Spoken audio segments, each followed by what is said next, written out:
Welcome to the Banker Lamp. Please enjoy the video. You start by powering up and observing. Connect the drive with a known good cable and adapter and listen for clicks or spin up.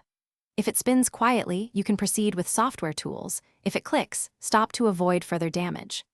Once done, attach the drive to a different computer or use a USB SATA bridge to rule out enclosure or port issues. Make sure to avoid writing to the drive. You want a read-only approach to preserve data integrity. You next move to diagnostics and safe copying. Boot a Linux Live USB or recovery environment and mount the target drive read-only. Run smart tests to identify bad sectors and review logs so you know the failure type. Then create a full disk image using DDrescue to a larger, healthy destination. This preserves data and lets you retry without stressing the original.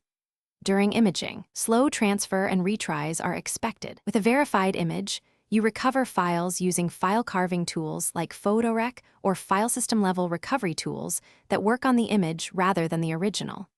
You should verify checksums of recovered files and copy them to reliable new storage. This confirms integrity and prevents rework. Once done, rebuild or reformat the original drive only if it's logically repaired. If imaging failed due to mechanical issues, stop and consult a professional cleanroom service. Continuing risks permanent loss, so get expert hardware recovery.